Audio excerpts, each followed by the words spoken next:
Hey, what's up, guys? So this video I'm making is to give you the story of my first actual cellmate. Like as an adult in a real, jail maximum security setting. First guy that I ever had to share a room with happened to be a very high-profile person within the jail. He was a double murderer. I didn't know it at the time. I knew he was in there for killing. I didn't know what the details were. And I was just going to share with you how that interaction went down when he and I first met. So I got put into this unit, and it was like the worst unit. Everybody there was, facing football numbers and life, and basically had committed violent offenses, the worst of violent offenses. And they assigned me to the cell. I walk in, take my shit, and put it on the bunk, and this guy walks in, some black guy walks in with a beard. Obviously, he's a black Muslim, I could tell. And he says to me, he said, you just stepped on my prayer rug. There was a little rug on the carpet in the cell. He said, don't ever step on that. And then he tells me, he's like, see the bathroom here, this toilet? He said, you can't use that toilet. We don't use the toilet in here. You got to use the toilet out in the day room. So right away, I'm just like, what the fuck? So I walked out of the cell, thought about shit for a second, and I came back in the cell, and I told him, listen, man, I'm going to be very clear with you. Your fucking carpet on the ground means shit to me. Whatever you choose to practice as a religion, however many times a day you need to pray, or that schedule of prayers, means nothing to me. Your feeling about what the fuck reason, whatever reason you have that I can't use that toilet in this cell, means fucking nothing to me. Let's just be very fucking clear. And if you want to kill each other and fucking shed blood, we'll do that shit right now. Me and you in this cell. And that was the end of that shit. So I made it clear from him in the beginning that I wasn't going to listen to his bullshit. In any case, after that whole encounter happened, over a couple days, he and I eventually tried to open up to each other, talk a little bit, just to be social since we're fucking cellmates and living together in such tight spaces. So, he asked me basically more or less, what kind of time you facing. I told him, I'm facing life, long time. And when I said that to him, he opened up a little. He's like, yeah, me too. And I said, well, what kind of time exactly you facing? What kind of charges? And he said, I'll never forget what he said. This is after September 11th. This is probably like 2002, 2003 maybe. He said to me, I'm here for some September 11th type shit.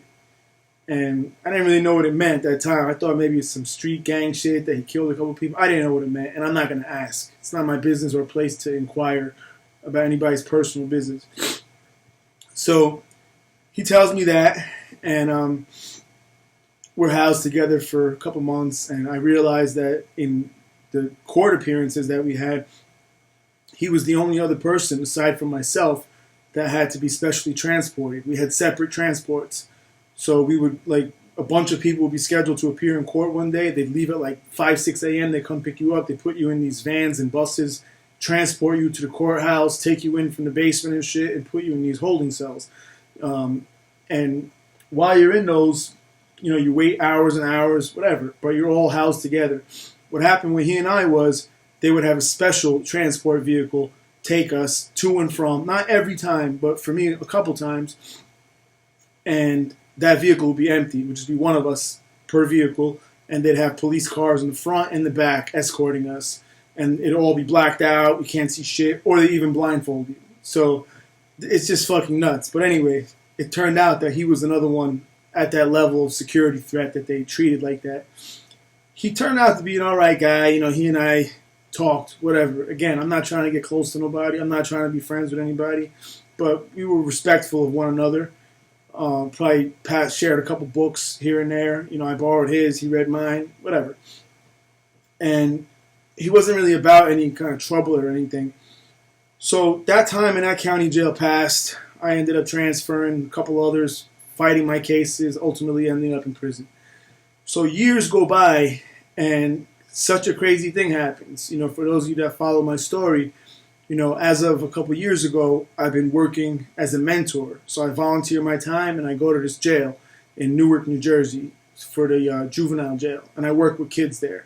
And basically, the jail has opened up an opportunity for me to come in and just do whatever I want. And these kids trust me. I go in, I do all kinds of programming. I feed them. I do a lot of different things.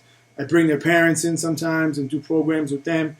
So the crazy thing about it is, through that effort of volunteering, I was given an award, right? The city of Newark recognized me and took me to this thing, a black tie event, and gave me an award. Actually, I had the video on it, probably from a year or so ago. It's on my YouTube channel. You can check it out. And the fellow recipient, another recipient of that same award, who was seated right next to me on that video, was the mayor of Newark, current right now. And unbelievably, it turns out that, years after I left that cell with that cellmate, I actually somehow found out, I saw a newspaper or something where he was in it, and I found out what he was actually there for. Or maybe when I came home, I looked it up or something, but I don't know. But I knew what he was there for. When I went to that award and I met the mayor and I talked to him and he told me his name, it all clicked together and it all rang the bell.